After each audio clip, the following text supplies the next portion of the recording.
from Taytay. Ito yung ating 84% yung battery natin from Taytay. Na-check kung ilang kilometers papunta doon, no? Pero recharge tayo doon sa TP-Lex bago umakyat, tapos charge ulit pagkababa para makauwi. So dalawang charge lang tayo, yun yung plano. Pero madami naman charger doon sa Baguio. So ayan, tingnan natin kung from 84 pupunta ng Caloocan, tapos NLEX, TP-Lex natin kung ilang percent mababawas.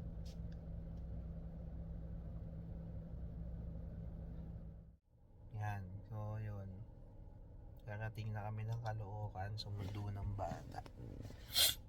Dito kami sa North Caloocan, bagong silang, halos boundary na ng Bulacan, no? Ngayon for ano na lang, 76 hours, 8%. Pero traffic din kasi matagal yung biyahe namin, parang halos 2 oras na I think nag-start tayo ng alas 7 kanina. So yan, 76 na lang. So doon tayo sa percent mag-base, tapos tingnan natin doon sa dulo kung ilang kilometers yung actual na natakbo natin. Pipicturean ko na lang kasi lumalabas siya dito sa screen pagka pinatay mo yung sasakyan. Hindi kasi accurate tong makikita dito, so doon tayo sa pagpinatay yung screen. So yun, next sa baka tumigil kami sa expressway. So pipicturean ko na lang, tapos doon na lang ulit sa kita-kits na lang sa TP-Lex sa dulo para makapag-charge, para makita natin kung ilang percent from Taytay to TP-Lex, tapos from TP-Lex to Baguio. Yun. Ayun, dito na kami sa Petron Marilao ata to. So yan, 72% na lang. Tapos pag pinatay na natin, lalabas na yung from Taytay, 51 kilometers na siya. Tapos yan, self-explanatory naman, naka 7.7. So that's around 12% siguro. Yan. So yun.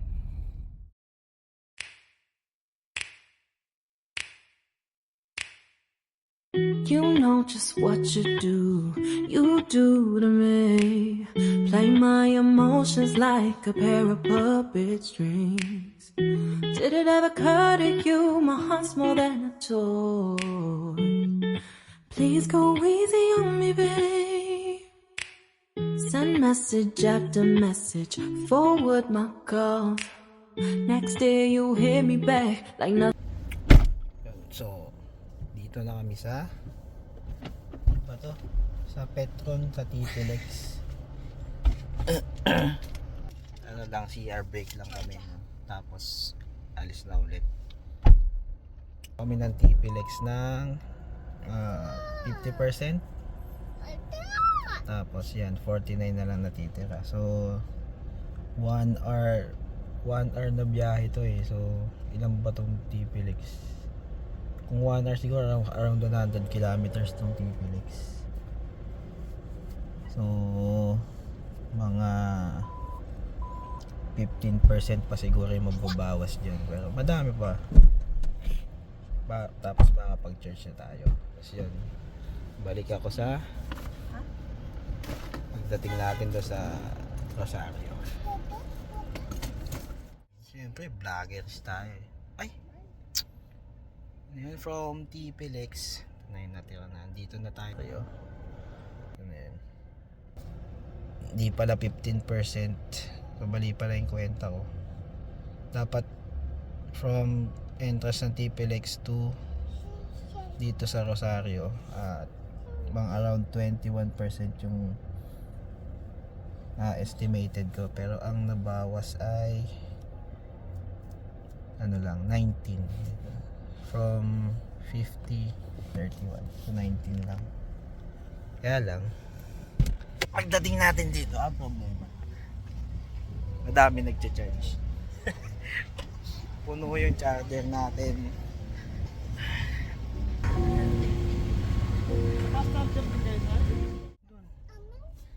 So yun, mabilis nga yung charger dito sa Shell, 180.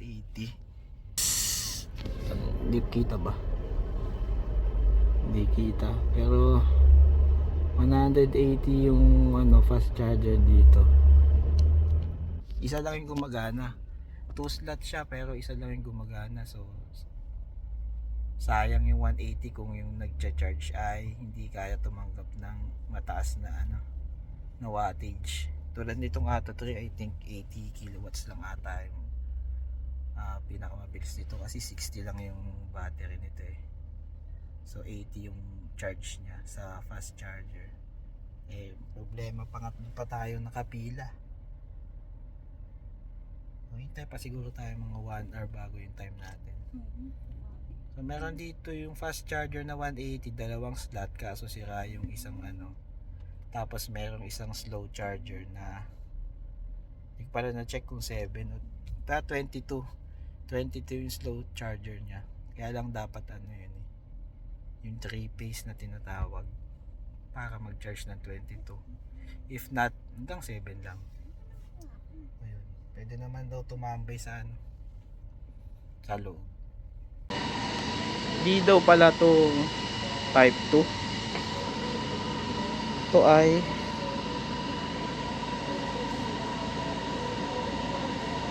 hindi nakalagay. Hindi nakalagay, no? Ito kasi yung 20 kilowatt pero hindi nakalagay kung type 2.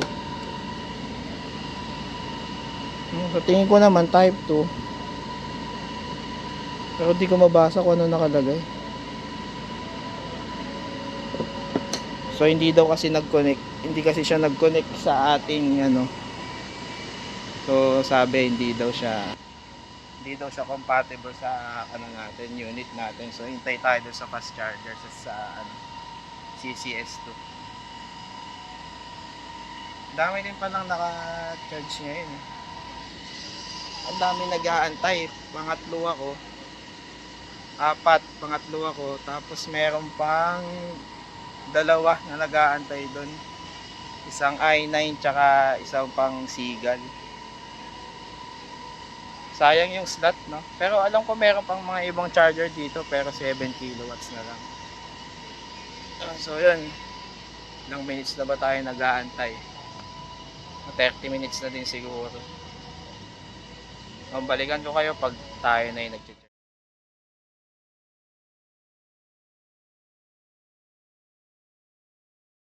Yun. Nakarating na tayo. Tagal nating nag-charge. Dito tayo sa Grumpy Joe, yung malapit sa ano yun? Mines View to, di ba? Right Park. So, yan.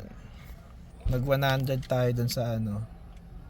So, tapos 100, tapos 79. So, yung paakyat natin galing ano yun? Galing Rotonda ay 20% paakyat. So technically yung 30 natin kanina kaya pang umakyat nun, may matitira pang 10, tapos pwede ka na mag-charge dito overnight. Yun. So pinatay mo na ba? Wag mo munang buksan yung pinto. Teka lang. Pag pinatay natin, yan. Sabing wag buksan yung pinto eh. So next day 78%. Di ko matandaan kung ito yung natira kagabi nung bago kami natulog. So, dito kami sa BNB namin, sa big restaurant, bed and breakfast. Meron silang mga rooms dito sa loob. So 78% first ano to? Kinabukasan na nung dito namin sa Baguio. So we'll be here for 2 days. Tapos ikot-ikot, tingnan natin kung ilang percent matitira bago tayo bumaba. 78, hopefully Hindi na kailangan mag-charge ulit doon sa ano, sa ano yun? Sa TP-Lex. Mga dire-diretso na ng pag-uwi. Para isang charge lang yung kailangan. Yun.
Ano, ilan tayo nagsimula kanina? 78, no? 78. Umikot na kami ng Camp Janay tsaka sa Good Shepherd. So ngayon, meron pala 73% na lang, tapos meron pala dito outlet store. Yan. Tapos kumain, outlet, tapos ngayon lalarga na ulit sa from 78 yung ikot namin sa Camp Janay. 73% na lang.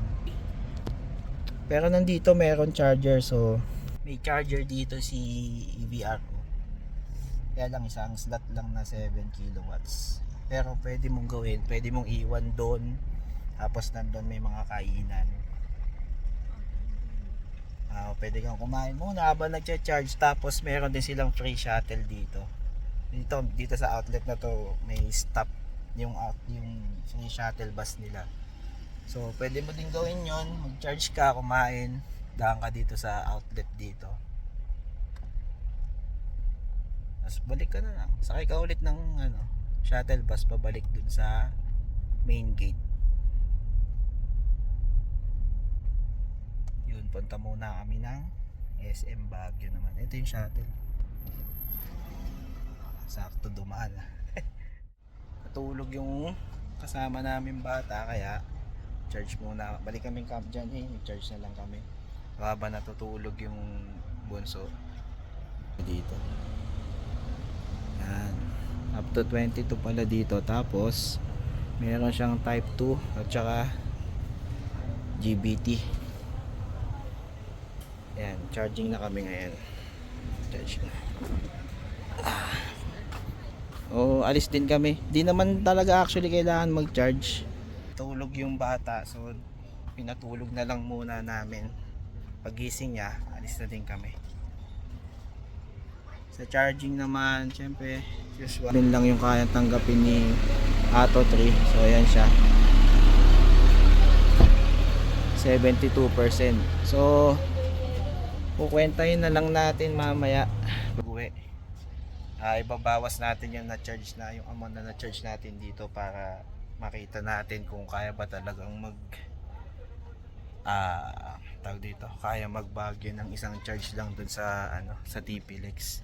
Kasi feeling ko kaya naman isang charge lang paakyat, tapos pauwi abot na ng Maynila. So yun. Di pa nakakawit, natamad na. Ano yan, gumising na yung bat from 72 78. Tapos yung nakita ko sa Evro na binayaran namin ay 132 pesos ata. Yan. Tapos Naglumibot ako kanina.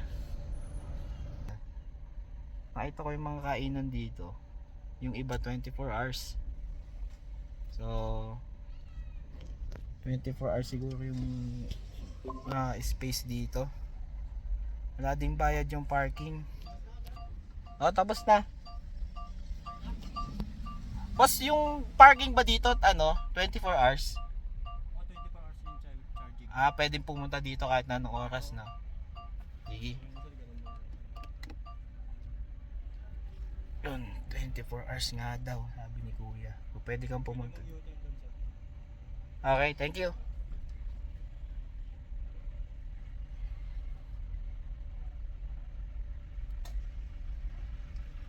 Dito na lang tayo magmanuover. So yun, 24 hours daw. Dahil 24 hours, so pwede kayong pumunta dito anytime para mag-charge.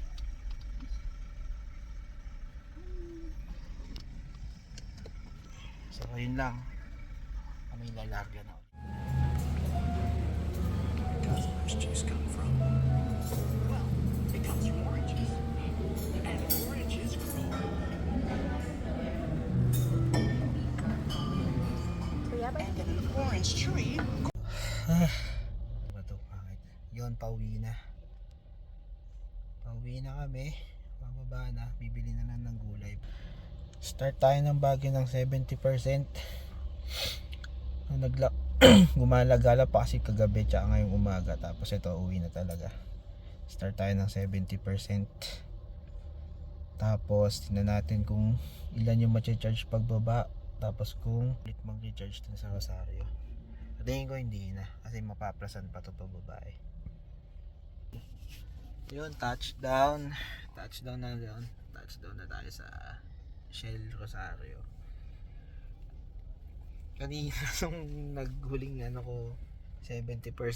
Ngayon hindi naman nag-charge. Well, actually 70, pero tumigil pa kami bumili ng gulay. So 69, nag-69 siya. Tapos pagbaba, nag-charge siya ng mga 5%, nag-74. Tapos syempre yung biyahe dun sa intersection dito sa Shell, yun 70 na lang yung natira. Ngayon may nag-charge, hindi ko sure, pero may nakapwestong Shark, BYD Shark. Hindi ko alam kung nag-charge, pero free. Isa lang yung electric na nandito. Pwede kami mag-charge pero hindi na. Abot na to, makakauwi na kami ng Rizal. Kasi 50 lang yung nagastos namin papunta. Hanggang dito 50 lang. So pag minus mo ulit yung 50, may 20% pa, madami pa yun. So di na ako mag-charge. So yun, compute na lang natin lahat pag uwi, pati yung mga nagastos. Yun, kaya ng Baguio isang dalawang full charge. Ganun siguro. Yun. So karating na tayo. Document lang natin. Yan. Charge dito tayo sa fast charger ng UP Town. So dumating kami yung 20%. Tapos charge muna ako kasi uuwi pa kami ng Rizal. Pero yung calcula ko nung una 10% yung matitira, tama na. So yan, charge muna tayo dito sa UP Town habang nagpapahinga. May lakad pa kayo mamaya, siguro kakain muna din kami. So yun, pagka nakauwi na talaga, tas habang ini-edit ko yung i-upload natin, calculate ko kung yung breakdown. Pakita ko sa inyo yung breakdown simula nung umalis tayo tsaka pag-uwi. Tapos kung magkano din yung nagastos.